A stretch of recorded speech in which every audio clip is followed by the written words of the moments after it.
I'm travelling through Donegal, heading towards Belfast. I stop in at the Kilcooney Portal Tomb, which is believed to be 4,000 years older than Stonehenge. It is amazing to be in the presence of these Neolithic monuments and marvel that the Stone Age people who built them had only just started farming land and domesticating animals. Since the lasting ceasefire in 1997, Belfast is a hive of activity, with cranes littering the skyline in every direction. It's interesting to see that some of the last remnants of the Troubles have become photo opportunities for tourists. I myself took a cab tour into West Belfast to view the murals and peace line wall, now adorned with messages from around the world.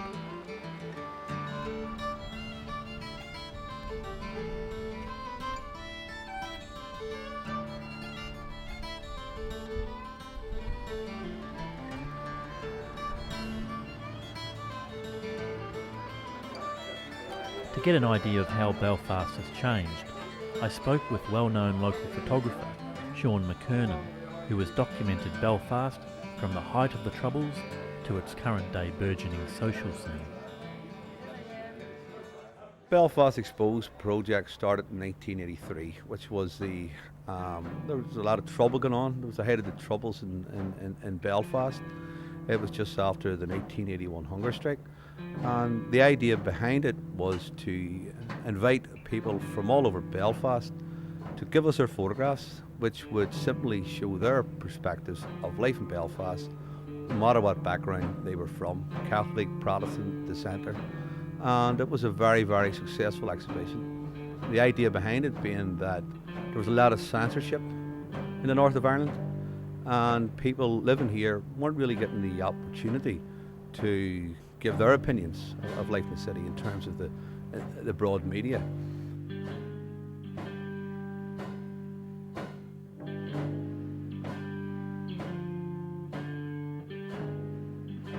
And there was no censorship.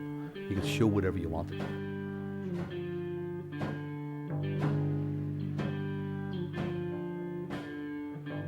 So we had the exhibition. It was very, very successful. We were invited to London and Geneva, and then we got a small darkroom and we started to train people in photography, and it snowballed into a full-time resource centre with a darkroom, a gallery, and we built up an archive of, it stands at 500 photographs.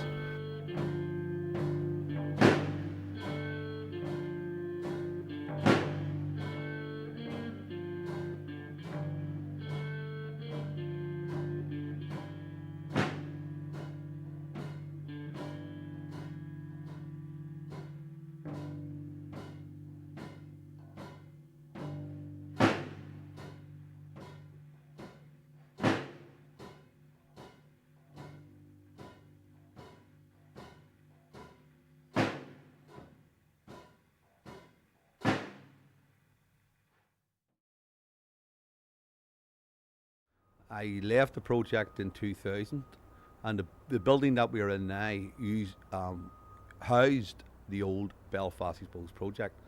So for the past 5 years, I have quite literally been, had a new sense of freedom. There's now a ceasefire in Ireland. The city is developing quite quickly. There's buildings going up. I just decided to stay in this old building here and try and develop an independent project without any money from the public purse. So we have musicians, we've got artists, we run a small cafe, we run a club, we've got our dark room, our gallery, and it's been a bit of a struggle, but a lot of people appreciate what we're doing here, and they come and participate in all our projects. The thing that I like most about living in Belfast, quite simply, is the people. I enjoy the people. I appreciate what they've been through during the Troubles, during the 70s and the 80s, and now they're getting a sense of freedom, which they all deserve, Catholics, Protestants alike. So I'm enjoying watching the way people's lives are changing, the fact that they have more opportunities. And the type of photographs I take now They're not done for any funders, they're not done for any projects. I still do my street photography, and I haven't been to a funeral outside of family in 10 years. I haven't been to a rat, I haven't been to any of those events, mainly because they're not happening. And the work that I do is much more positive. It's certainly people out and enjoying themselves.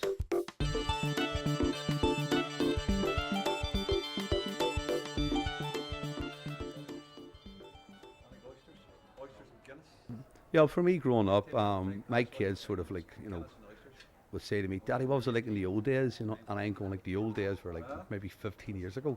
I'm not that old, I'm only 41. But I've got 4 kids. The youngest is 3, the oldest is 15. And the very fact that they're having to ask me what was it like during the Troubles, I think it's great. The fact that they didn't live the experience out there. Our ambition when we were 16, our ambition was simply to get a job. It's great to see kids nowadays have got all these opportunities that we didn't have before, and hopefully in terms of what we're doing in the BX building, we can help further their ambitions in terms of arts.